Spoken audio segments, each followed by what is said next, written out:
right. Hi. Hello, my friends, my fellow SERVPRO awesome adventures. As you can see, or maybe you didn't notice, I'm broadcasting from home today. So if you're wondering why there's a tuba hanging up from the ceiling, it's not a tuba, it's a baritone trumpet.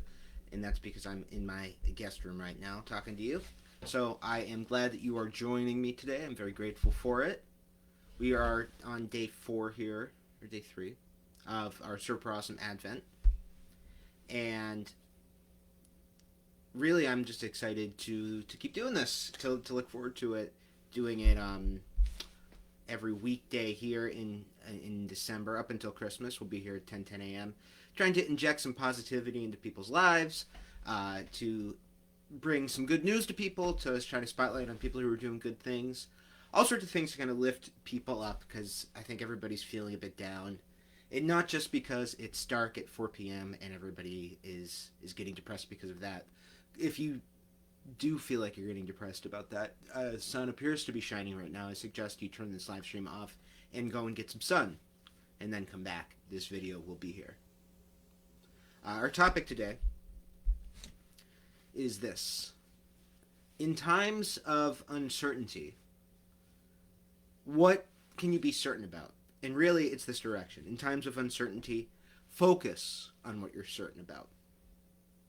And I heard this actually on a sales podcast, which, if you're not in sales, probably sounds very boring, but it's a good one. It's called Sell or Die. They were interviewing this guy named Daniel Burrus, another fellow Daniel, and he's billed as one of the world's leading futurists. Futurists. And what is a futurist? What does that actually mean? Well, for him, it means this. He has a company called Burst Research, and they look at global trends. Specifically, they're looking for these moments of disruptive innovation is what they call them. And they seek to understand that disruptive innovation, but also to predict it. And so they look for these moments where these disruptions are happening, and they wonder what's going to happen next. Or they predict when this disruption is going to happen and predict how to deal with it. And he consults with Fortune 500 companies, these huge companies that are making global changes.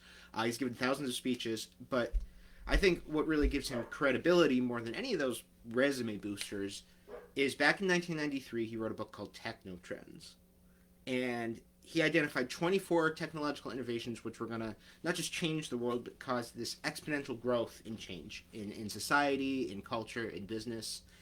And the crazy thing about it is that about 20 or 24 of those things he was right about.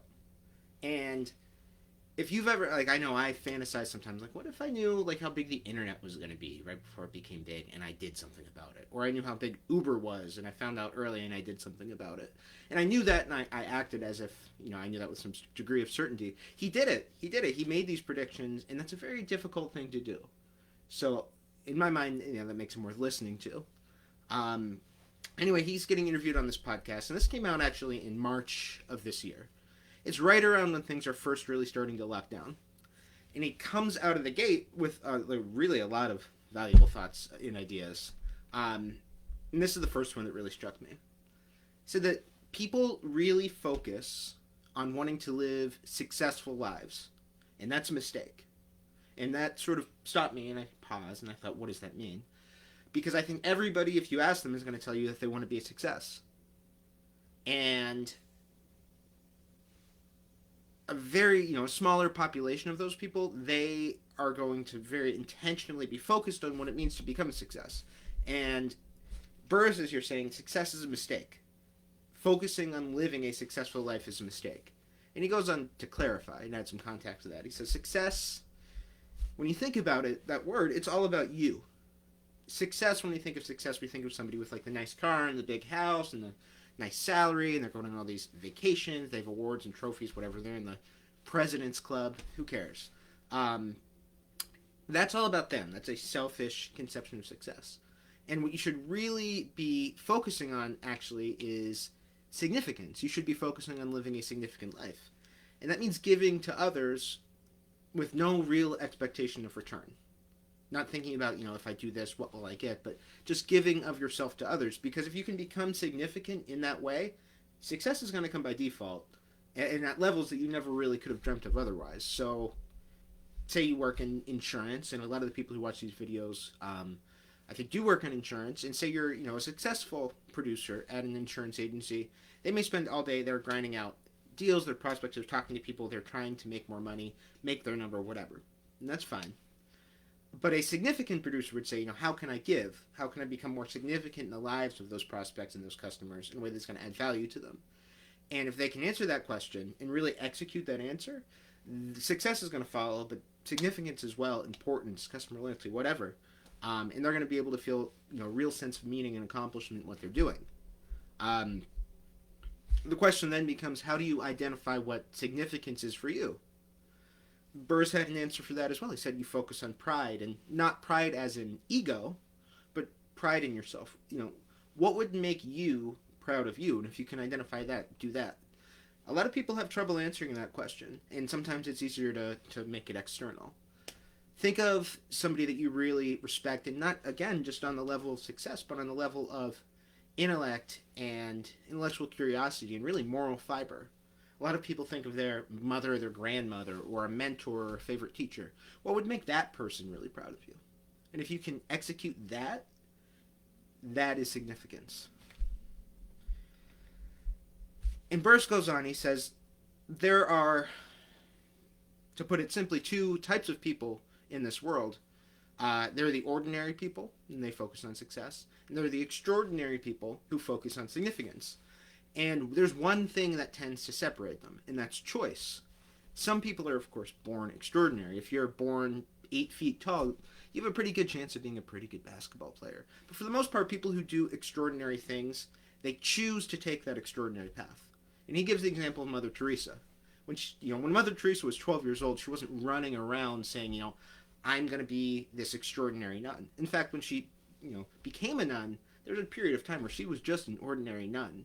It wasn't until she decided, I'm going to make extraordinary choices, do extraordinary things, be an extraordinary nun that will have an effect on the world, that she then became, Mother Teresa. And Burrs is certain the way to become extraordinary is simply to take a second before you ask yourself, what would an extraordinary person do in this moment? If you're a student and you're on the verge of, say, asking a question, you can ask yourself, what would an extraordinary student ask right now? If you're a salesperson making a presentation, you might ask, what if I were an extraordinary salesperson, or if I knew an extraordinary salesperson, what would they do in this presentation? What would they say? Would they give a presentation at all? If you're a parent, asking yourself how an extraordinary parent would act, and obviously there's only so much energy and time in the day. This is not the sort of thing that you can perfect and always be good at, but getting in the habit of asking yourself that question, how would an extraordinary person act? How would a significant person act right now?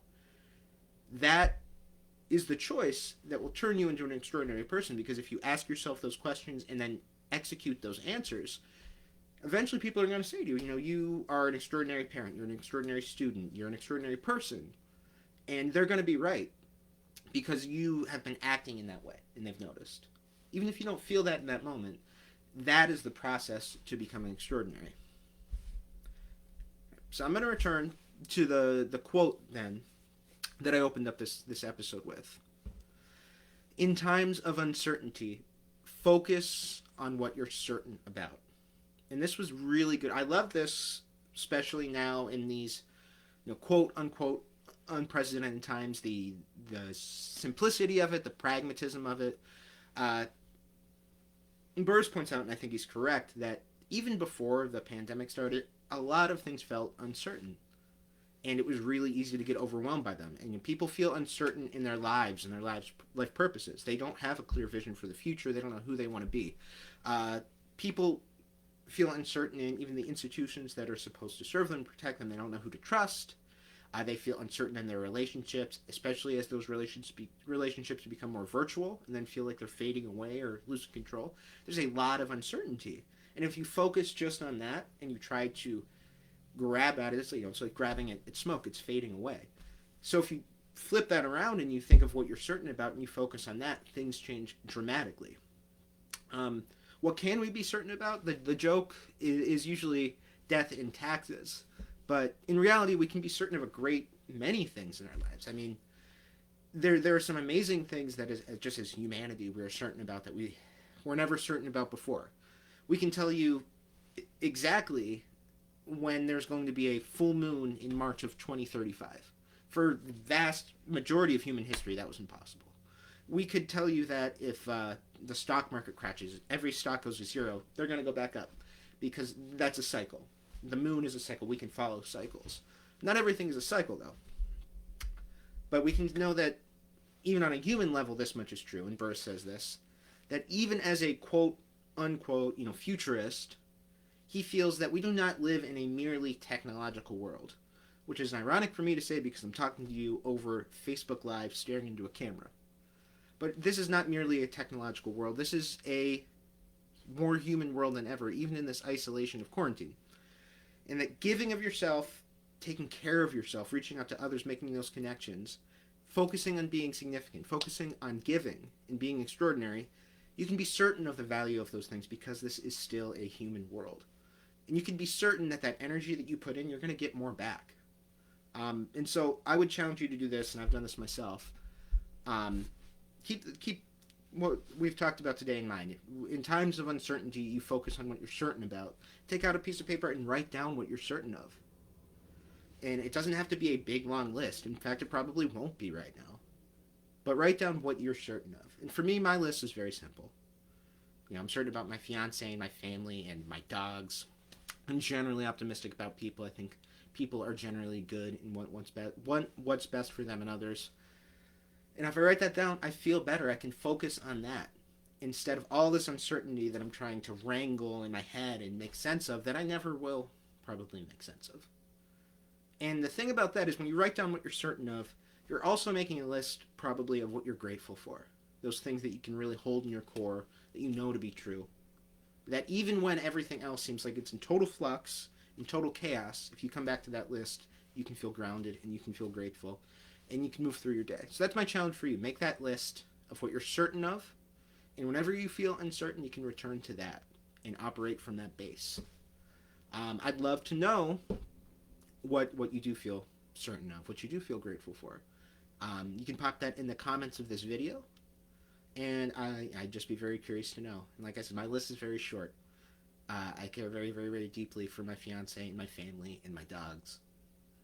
I feel very good about people. And there's more to it than that, but those are the main things that sort of anchor me here. So I want to thank you for joining me. Like I said, I'll put those what you're grateful for in the comments. I'd love to know. We'll also pop a form in the comments if you want to be reminded when we go live. Again, we're doing every weekday at 10 a.m. here on Facebook. Just for SERVPRO's Awesome Advent is what we're calling it. Just trying to make things a little bit more positive for people right now. So I'd love to have you back. And I will also put a link to that full interview if you want to check that out. Like I said, it is a sales podcast, but I think it was overall just a good interview with a very, very intelligent person. I'm going to hop off for now. Hi, Jenna. I didn't realize Jenna had commented. Hi, Jenna. But yeah, I'm going to hop off for now. I appreciate you guys hanging out with me, and I hope to see you again tomorrow. Thanks.